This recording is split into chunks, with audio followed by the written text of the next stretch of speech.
ಹೇಳಿದ್ರೆ ಸಿಸ್ಟಮ್ಮು ಇನ್ಮೇಲೆ ನಡೆಯೋದಿಲ್ಲ ಸರಿಯಾಗಿ. ಅದಕ್ಕೋಸ್ಕರ ಅದನ್ನ ನಾವು ಡಿಸ್ಪ್ರೂವ್ ಮಾಡಬೇಕು ಅಂತೇಳಿ ಇದು ಎಲ್ಲ ಮಾಡಿ ಕ್ರಮ ಮಾಡ್ತಾ ಇದ್ದೀವಿ. ಇದ್ರ ಬಗ್ಗೆ ಪರ್ಟಿಕ್ಯುಲರ್ಲಿ CCB ಎನ್ಕ್ವೈರಿ ಮಾಡ್ತಿದ್ದಾರೆ. ಅದಾದ್ಮೇಲೆ ಏನು ಅಂತ ಗೊತ್ತಾಗುತ್ತೆ.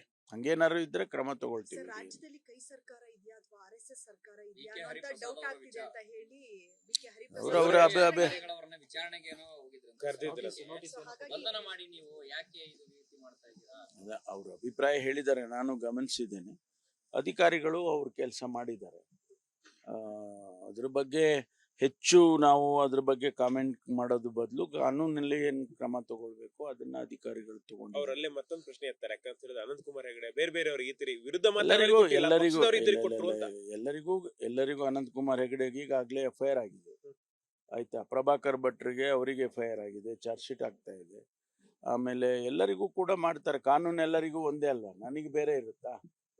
ನನಗೆ ಕಾನೂನು ಬೇರೆ ಇರೋದಿಲ್ಲ.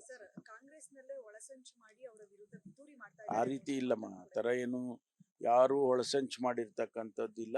ಯಾರು ಅವರಿಗೆ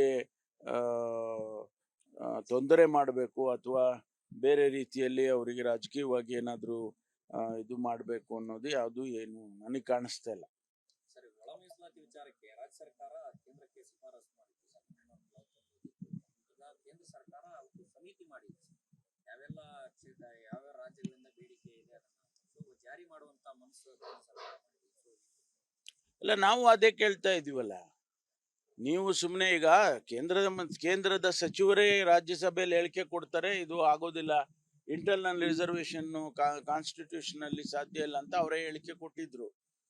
ಆ ಆಧಾರದ ಮೇಲೆ ನಾವು ಕಾನ್ಸ್ಟಿಟ್ಯೂಷನ್ ಅಮೆಂಡ್ಮೆಂಟ್ ಮಾಡಿ ಅದಕ್ಕೆ ಅವಕಾಶ ಮಾಡಿಕೊಡಿ ಅಂತೇಳಿ ನಾವು ತೀರ್ಮಾನ ಮಾಡಿ ಕಳಿಸಿದ್ದೇವೆ. ಈಗ ಅದನ್ನ ಅವರು ಸಮಿತಿ ಮಾಡಿ ಕಾನ್ಸ್ಟಿಟ್ಯೂಷನ್ ಅಮೆಂಡ್ಮೆಂಟ್ ಮಾಡೋದಕ್ಕೆ ಕ್ರಮ ತಗೋಬೇಕು. ಅದಂತ ಹೇಳಿದ್ರೆ ಸಿಸ್ಟಮ್ಮು ಇನ್ಮೇಲೆ ನಡೆಯೋದಿಲ್ಲ ಸರಿಯಾಗಿ. ಅದಕ್ಕೋಸ್ಕರ ಅದನ್ನ ನಾವು ಡಿಸ್ಪ್ರೂವ್ ಮಾಡಬೇಕು ಅಂತೇಳಿ ಇದು ಎಲ್ಲ ಮಾಡಿ ಕ್ರಮ ಮಾಡ್ತಾ ಇದ್ದೀವಿ. ಇದ್ರ ಬಗ್ಗೆ ಪರ್ಟಿಕ್ಯುಲರ್ಲಿ CCB ಎನ್ಕ್ವೈರಿ ಮಾಡ್ತಿದ್ದಾರೆ. ಅದಾದ್ಮೇಲೆ ಏನು ಅಂತ ಗೊತ್ತಾಗುತ್ತೆ. ಹಂಗೇನಾದ್ರು ಇದ್ರೆ ಕ್ರಮ ತಗೊಳ್ತೀವಿ. ರಾಜ್ಯದಲ್ಲಿ ಕೈ ಸರ್ಕಾರ ಇದೆಯಾ ಅಥವಾ RSS ಸರ್ಕಾರ ಇದೆಯಾ ಅಂತ ಡೌಟ್ ಆಗ್ತಿದೆ ಅಂತ ಹೇಳಿ BK ಹರಿಪ್ರಸಾದ್ ವಿಚಾರಣೆಗೆ ಏನೋ ಹೋಗಿದ್ರು, ಬಂಧನ ಮಾಡಿ ನೀವು ಯಾಕೆ ಇದು ರೀತಿ ಮಾಡ್ತಾ ಇದ್ದೀರಾ? ಅವ್ರ ಅಭಿಪ್ರಾಯ ಹೇಳಿದ್ದಾರೆ, ನಾನು ಗಮನಿಸಿದ್ದೇನೆ. ಅಧಿಕಾರಿಗಳು ಅವ್ರ ಕೆಲಸ ಮಾಡಿದ್ದಾರೆ. ಅದ್ರ ಬಗ್ಗೆ ಹೆಚ್ಚು ನಾವು ಅದ್ರ ಬಗ್ಗೆ ಕಾಮೆಂಟ್ ಮಾಡೋದು ಬದಲು ಕಾನೂನಲ್ಲಿ ಏನ್ ಕ್ರಮ ತಗೊಳ್ಬೇಕು ಅದನ್ನ ಅಧಿಕಾರಿಗಳು ತಗೊಂಡು. ಅವರಲ್ಲೇ ಮತ್ತೊಂದು ಪ್ರಶ್ನೆ ಎತ್ತಾರೆ, ಯಾಕಂದ್ರೆ ಅನಂತ್ ಕುಮಾರ್ ಹೆಗಡೆ ಬೇರೆಯವ್ರಿಗೆ ಈ ತರ ವಿರುದ್ಧ ಎಲ್ಲರಿಗೂ ಅನಂತ್ ಕುಮಾರ್ ಹೆಗಡೆಗೆ ಈಗಾಗಲೇ FIR ಆಗಿದೆ. ಆಯ್ತಾ, ಪ್ರಭಾಕರ್ ಭಟ್ರಿಗೆ ಅವರಿಗೆ FIR ಆಗಿದೆ, ಚಾರ್ಜ್ ಶೀಟ್ ಆಗ್ತಾ ಇದೆ. ಆಮೇಲೆ ಎಲ್ಲರಿಗೂ ಕೂಡ ಮಾಡ್ತಾರೆ. ಕಾನೂನು ಎಲ್ಲರಿಗೂ ಒಂದೇ ಅಲ್ವಾ? ನನಗೆ ಬೇರೆ ಇರುತ್ತಾ? ನನಗೆ ಕಾನೂನು ಬೇರೆ ಇರೋದಿಲ್ಲ. ಆ ರೀತಿ ಇಲ್ಲಮ್ಮ, ಆ ಥರ ಏನು ಯಾರು ಒಳಸಂಚು ಮಾಡಿರ್ತಕ್ಕಂಥದ್ದಿಲ್ಲ. ಯಾರು ಅವರಿಗೆ ತೊಂದರೆ ಮಾಡಬೇಕು ಅಥವಾ ಬೇರೆ ರೀತಿಯಲ್ಲಿ ಅವರಿಗೆ ರಾಜಕೀಯವಾಗಿ ಏನಾದರೂ ಇದು ಮಾಡಬೇಕು ಅನ್ನೋದು ಯಾವುದು ಏನು ನನಗೆ ಕಾಣಿಸ್ತಾ ಇಲ್ಲ. ಸರಿ, ಒಳ ಮೀಸಲಾತಿ ವಿಚಾರಕ್ಕೆ ರಾಜ್ಯ ಸರ್ಕಾರ ಕೇಂದ್ರಕ್ಕೆ ಶಿಫಾರಸು ಮಾಡಿತ್ತು. ಕೇಂದ್ರ ಸರ್ಕಾರ ಸಮಿತಿ ಮಾಡಿದೆ. ಯಾವೆಲ್ಲ ಯಾವ ರಾಜ್ಯಗಳಿಂದ ಬೇಡಿಕೆ ಇದೆ ಅದನ್ನು ಜಾರಿ ಮಾಡುವಂತ ಮನಸ್ಸು ಅಲ್ಲ, ನಾವು ಅದೇ ಕೇಳ್ತಾ ಇದೀವಲ್ಲ.